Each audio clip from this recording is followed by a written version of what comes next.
नमस्कार पांथशाला को आपण मानक स्वागत। आज शुणा पंचतंत्र एक सुंदर कहानी नीलवर्ण शृगाल। संयोजना करिसेंती परशुराम बेहेरा, उपस्थापना दीपक सेनापति। नीलवर्ण शृगाल कौनसी एक वन प्रदेश रे चंडरब बोली बिलुआटीए रहुतिला। थरे से गाँ भितरे पशि काहारी भाड़ी उंडाली कुकुड़ाटीए टाणी नब बोली मसुधा करुथिबा बेले घर मालिकर निद भांगीगला। से किए रे बोली पाटी करी उठिला बेलू गाँ कुकुर सबू भो भो करी माड़ी आसिले।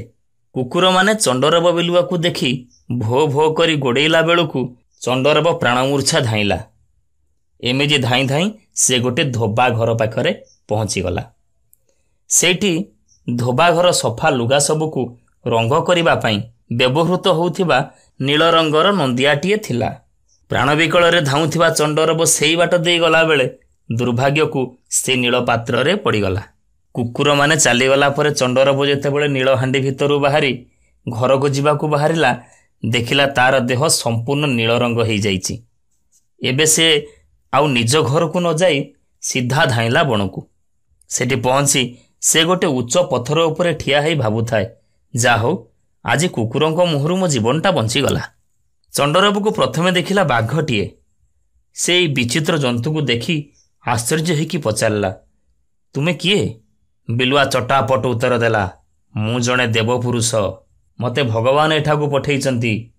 सेतेबेलू सेठारे सिंह, भालू, हेटा, हाथी आदि आउ केतक बलवान जंतु पहुंची चंडरब कथा शुणी भयभीत चाहणी खाली चाहूथांती।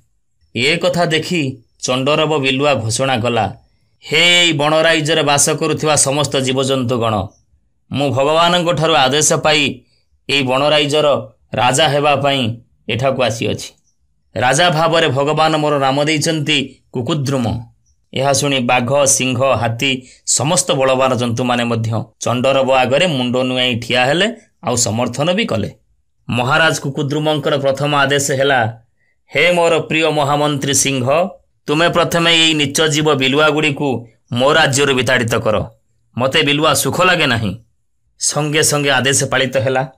सिंह बिलुआ मानकू गोड़े गोड़े नहीं नदी आर पाख बणरे छाड़ी दे आसिला। एबे महाराज कुकुद्रुम बाघ को सेनापति आउ हेटा को द्वारपाल पदवी बांटी महा आनंद रे रहिला। बाघ आउ सिंह दैनिक विभिन्न जातिर पशु को मारी आनी ता पाखरे रखी दउथिले। नीलवर्ण राजा कुकुद्रुम निज पाई रखी सारी अन्य सबको समस्त को बांटी दबाकू आदेश दउथिले। एमिति किछि दिन पर से राजसभा रे उपस्थित थिबा बेले नदी आर पाखरु बिलुआ मानकर हुके हो शब्द शुणी पारला। ए शब्द शुणी ता देहरे बिजुली खेलीगला। से महा आनंद रे सेठी बसी पड़ी ऊपर को मुह टेकी उच्च स्वर रे रड़ी छाड़िला, हुके हो हुके हो। एकथा देखी बाघ, सिंह आदि जंतु माने हठात चमकी पड़ी ठिया हेई पड़ले। आरे एइटा गोटे बिलुआ, सामान्य बिलुआटा आमको एते दिन धरी बोका बनै रखिथिला। लाजा और अपमान रे जली सेमाने प्रचंड हुंकार देई झांपी पड़ले चंडरब बिलुआ उपरकू। धाई पलई जिबाकू चेष्टा करुथिबा चंडरब बिलुआ को सेमाने खंड खंड करी पकईले अल्प समय भितरे।